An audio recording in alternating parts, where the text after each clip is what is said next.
গ্রামীণ পরিবেশ মানেই হচ্ছে পুকুর, পুকুরে থাকবে হাঁস, পুকুরে থাকবে মাছ, পুকুরের চারপাশে থাকবে সবুজ, অবারিল বাতাস। এই বাতাসে পুরো মন প্রাণ সব কিছু জুড়িয়ে যাবে। তো এরকমই একটি গ্রামীণ পরিবেশ পেতে আজকে আমরা কোথায় চলে আসলাম জানেন? চলে আসছি আমি আমার খালার বাসায়, মানে আমার ছোট আন্টির বাসায়।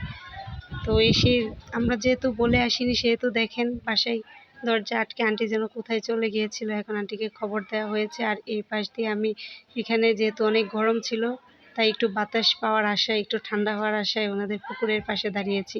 পুকুরটার চতুর্দিকে এত পরিমাণে গাছ, এই জন্য পুকুরটা কিন্তু শ্যাওলায় ভর্তি। এমনি পুকুরটার ভিতরে পানিগুলা প্রচণ্ড স্বচ্ছ। আর এই তো তাল গাছ এক পায়ে দাঁড়িয়ে। তো তাল গাছটাও আপনাদের সাথে একটু শেয়ার করে নিলাম। এখানে তালগুলা মানে যখন পাকে তখন একটা একটা করে পুকুরে পড়ে, তারপরে পুকুর থেকে ওরা নেয়। অনেক বড় ছিল তাল গাছটা, আর এটা থেকে উঠে তাল পাড়া এটা অনেকটাই কষ্ট।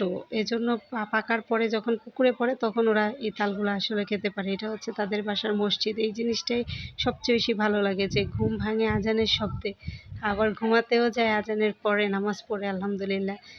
তো চতুর্দিকে, বাড়ির চতুর্দিকে ফল ফলাদি গাছে বাড়িটা একবারে পরিবেষ্টিত, আর কোনো গরমের কোনো আভাসই নেই।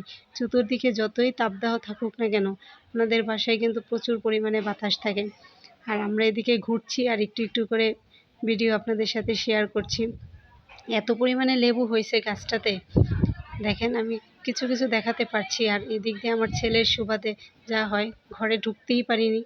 এই চতুর্দিকে যা কিছু ছিল তার সব কিছু দেখা লাগবে, সে একটা একটা করে ডিসকভারি করা লাগবে। এই জন্য হাঁসের পিছনে কতক্ষণ দৌড়াচ্ছে, কতক্ষণ মুরগির পিছনে দৌড়াচ্ছে, তাকে আমি কোনোভাবেই ঘরে নিতে পারছিলাম না। তো তারপরে আর কি করব, ওর সাথে সাথে আমরা সবাই মিলেই দৌড়াচ্ছি, আর একটু এক্সারসাইজও হচ্ছে। আর আসলে এটা হয় কি, শহরে যে বাচ্চাগুলো বড় হয় তারা তো সব জিনিসগুলো দেখে হচ্ছে মোবাইলে বা টিভিতে। এই জন্য তাদের সহজে মানে সব জিনিসগুলো যখন চোখের সামনে পড়ে তখন সহজে পেয়ে যাওয়ার যে একটা আনন্দ, সেটার জন্য ওরা প্রচুর পরিমাণে মানে এক্সাইটেড থাকে।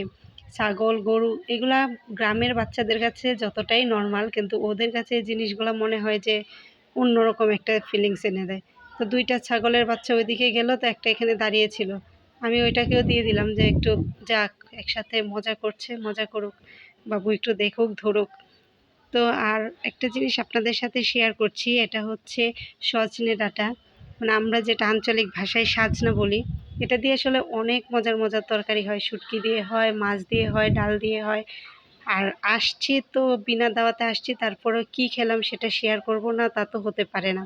তো কপালটা ভালো ছিল, এজন্যই হয়তো বা এত ভালো ভালো খাবার আগে থেকেই রেডি করা ছিল। আমরা বলে আসিনি, তারপরও এসে দেখি গরুর গোস্ত ছিল, গরুর কলিজা ভুনা করা ছিল, সাজনা দিয়ে সিমের কাঁঠালের বিচি দিয়ে আলু দিয়ে শুটকি রান্না করা ছিল, তারপরে মাছ ভাজা। একটা কথা আপনাদের সাথে শেয়ার করি, অনেকেই বলতে পারেন যে এতগুলো রান্না না জেনে কেন করলো। আসলে আমার ছোট আন্টিটা একটু এরকম টাইপেরই, ওনার রান্না করতে প্রচণ্ড ভালো লাগে।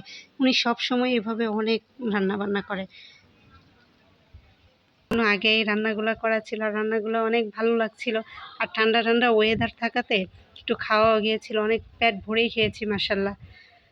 তো তারপরে খাওয়ার পরেও দেখেন আমার ছেলেকে কোনোভাবেই আমরা কন্ট্রোল করতে পারছিলাম না। তখন চিন্তা করলাম যে চলো আমরা আর থাকবো না। তো ও তো একটার পিছনে ঘরের ভিতরেও থাকেই নি, সারাক্ষণ যতক্ষণ ছিল ততক্ষণ বাইরেই ছিল। তারপর আমরা সবাই আবার ব্যাক করেছি। আজ এই পর্যন্ত, আল্লাহ হাফেজ।